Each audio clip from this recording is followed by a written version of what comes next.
So, Davi had a comedy show this weekend that almost got canceled because of threats to the venue? Yeah. What? It got real wild on Saturday, and it had been going on for days.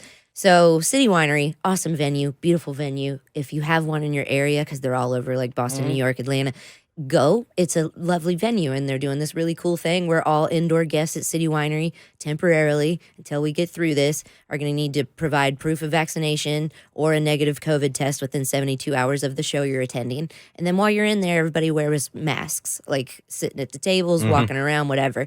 So they've gone back into this mode of COVID protocols. Yeah. So they can keep live music happening, live comedy, live everything, because that was gone for a year. And they're trying to bring it back in the safest way possible. So they have these rules in place, which make me feel good. I mean, I know I'm on stage and I'm social distance from the crowd, but I hate knowing that people are buying tickets to my show and then sitting at a table they feel is a little bit closer to somebody that, or I don't want anybody to be uncomfortable. You're there to laugh. Yeah, we kind of covered a little bit of this earlier, that it's been tough for some of us to reset again. You know, with the numbers skyrocketing, I felt like I was really strict with things in the beginning. Then the numbers were going down and I got vaccinated and I felt really good about things. And now I'm having to reset like all these venues you're talking about because the numbers are skyrocketing up again. Yeah, but for the artists, we're really, like, people are really happy to be able to still do their jobs and make people feel safe while they're doing it, because the worst thing is when you're telling jokes, but you got somebody that's being very cautious that they're not social distance from the other people. So they're just like big eyes and they're looking around and they're like, I hate being so close. I hate this. What is it like telling jokes to people with their face covered? Well, for the most people were drinking their wine,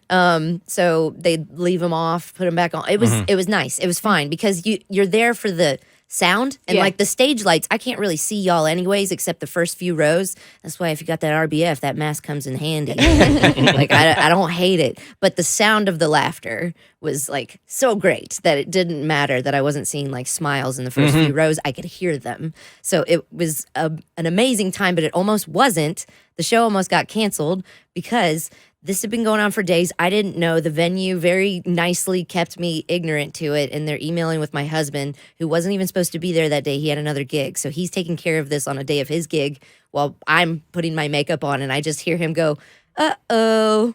And then he walks out of the room, and I was like, what's up? And he's like, nothing at all. Nothing you need to worry about. And then he's outside on the phone putting out fires for an hour, and I have no idea what's going on. I'm just putting on my eyeliner and watching RuPaul's Drag Race to try to calm down. So this is right before the show. So you're still at the house or you're at the venue at this point? I am at the house still. This was, our sound check was in like 3 hours. So whoever this gentleman was, he started calling again the day of. He had called a few times that week to express that he did not care for the mask policy or the vaccination or the COVID negative tests. He said he was going to show up at the show with none of these things, and he was going to come into the venue no matter what. And if anybody tried to stop him, he was going to fight them. He was going to hurt people. And there was even talk of him, like, cutting someone. So we got an email from the venue that's like, I hope this email finds you well. And I'm like, nope. Not really. It never does. So, They well, say it that. did until you kept on. You know it's does. not. Yeah. It was until I opened this. It's like, Everything was great. that's what's nice of them is they're like, I hope this finds you well, but we don't tolerate this at City Winery, which is very appropriate. But this is what threw me off. Okay, this guy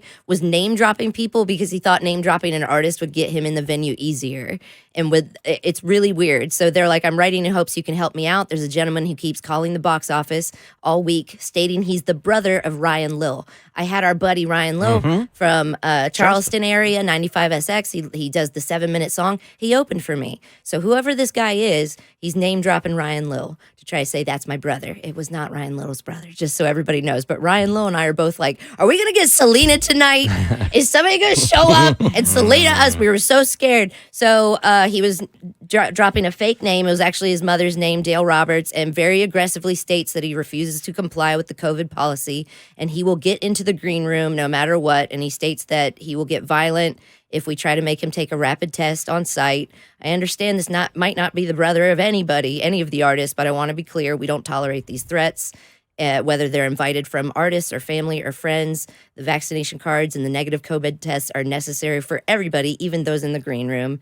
and we've informed security. They had extra security on site. There was even a listener that to get from the green room to where merch is and take pictures with the listeners as they're exiting, you like run through the parking lot real quick. So they had security transport me from the green room to where I could take pictures with listeners really quickly, but I had to run through the parking lot. And a couple listeners were leaving and walking to their cars, and they were like, let me take a selfie with you, and running after me. But security was like very tight because of everything going on. So they just rushed me in. So one of them wrote me and was like, I could tell you wanted to take a selfie with me, but that guy was being a jerk, wouldn't let you.